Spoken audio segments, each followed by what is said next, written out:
This exercise, question 539. If the sum of first 7 terms of an AP is 49 and that of 17 terms is 289, find the sum of first n terms. We know the formula for sum of first n terms of the arithmetic progression. It involves finding out, first of all, first term, common difference, and since we want generic n term, we will keep n as it is. So we need to know the first term and the common difference. So we have two unknowns, but fortunately we have been given two pieces of information. So let's try to utilize them. We know that sum of first n terms of an AP is given by this particular formula. A is the first term, D is the common difference. Let's try to use successively this formula twice. When we have 7 terms, I'm going to replace n by 7. And on the right side also, whenever I encounter n, I will be replacing that by n. So I will get a customized formula for first 7 terms, sum of first 7 terms.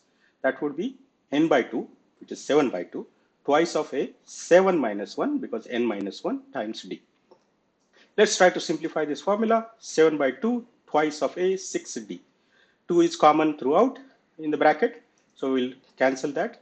So we'll get an expression 49, because the first sum of first 7 terms has been given as 49, is 7 times a plus 3d. Let's try to use second information. Well, we can get rid of that 7 also. So that would be 7 equal to a plus 3d. Let's try to use the second information. Now, this time we will use n as 17, and on the right side also we'll replace n by 17. Let's try to simplify this further. 16d plus 2a, again 2 is common. We can get rid of that 2. That would be 17a plus 8d after dividing by 2 each term in the bracket. Here also we can get rid of that 17.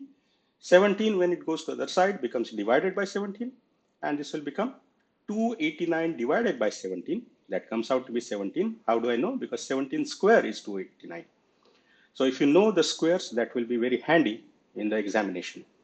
So now we have got two equations with two unknowns. Let's write them separately. We can use any method, but I think since we have a same, even the coefficients are same, we can use method of elimination. Let's try to subtract these equations so that a minus a will be without a. So 17 minus 7 will be 10, a minus a cancels out, and 8d minus 3d becomes 5d. Let's divide it both sides by 5, and d comes out to be 2. So common difference came out to be 2. Now, this information can be plugged in any one of these equations. This is simpler equation, so let's take it separately. Let's plug in the value of d as 2. So 3 times 2 is 6. Let's take it on the other side. A will be 1. So that means first term comes out to be 1, and the common difference comes out to be 2.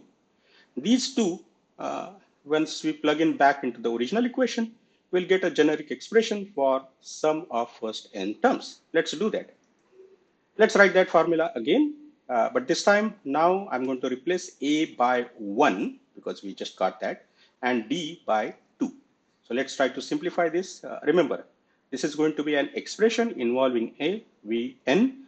We will not get final answer as a number, because they want generic expression for first n terms. So Sn is equal to n by 2, twice of 1, and n minus 1 times 2. So let's try to simplify this further, and it comes out to be n times n is equal to n square. It's interesting, this is your final answer. Let's try to check and verify. Sum of first n terms for this scenario comes out to be n square. So sum of first 7 terms should be 7 square, which is 49. That's true. And sum of first 17 terms should be 17 square, which is 289. And that's this one. So that means our answer is correct.